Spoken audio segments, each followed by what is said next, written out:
Mesti hampa ingat Proton X50 flagship tahun 2021 ni untuk orang yang gaji 4,000, 5,000 baru boleh lepas. Hampa silap. Gaji bersih 2,600 pun dah boleh lepas loan penuh, hampa tahu tak?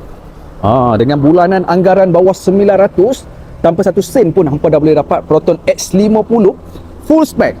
Ada sekali dengan sunroof, body kit fully original daripada Proton. Sport rim pun original. Apa tengok Oppo dia. Cantiknya. Ni beli betul-betul cuci kaki. Mileage pun rendah lagi.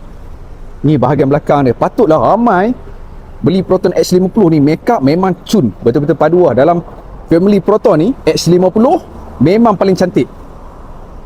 Tu, ada siap dengan 4 exhaust Mari kita tengok nombor plate pun cantik ni.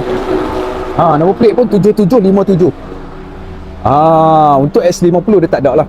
Untuk power boot, dia punya boot pun sedang-sedang luas. Sebab dia mini SUV tau, bukan ni SUV yang besar macam X70. Dia mungkin B segment.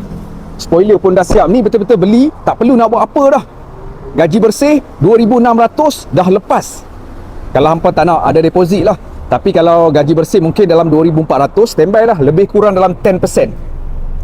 Dalaman dia fully leather. Disebabkan dia model flagship, dia main sekali dengan warna-warna maroon ni.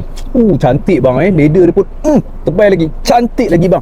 Siap ada USB untuk charging port ada 2 kat belakang. Ada sekali dengan blower aircon. Saya ketinggian 177, ada sejengkal lagi bang. Even abang 180 pun masih lagi selesa. Dia punya headspace pun selesa lagi lah. Nampak tu bumbung dia all black. Tepi-tepi ni pun semua hitam. Memang ada ngam lah bang Mari kita tengok bahagian depan dia pula. Di bahagian passenger memang cun habis lah. Dia datang sekali dengan electronic seat. Boleh adjust. Sini dia punya seat pun ala-ala semi bucket bang. Seat dia pun memang ada ngam juga bang. Memang cun habis.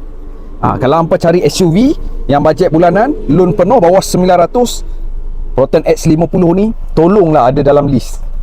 Spare part pun tidaklah terlalu mahal Ini dia punya cockpit. Dia ada button-button dekat sini.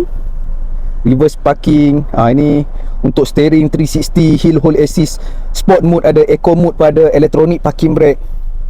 Macam-macam lah Kita tengok dia punya reverse camera. Cun tak? Okey lah ada ngam lah My age baru 59,000. Dalaman dashboard dia ada warna merun-merun sikit disebabkan dia punya spek yang paling tinggi, full spec. Jadi jika abang mencari Proton X50 ataupun cari mini SUV, saya suggest abang ambil Proton X50.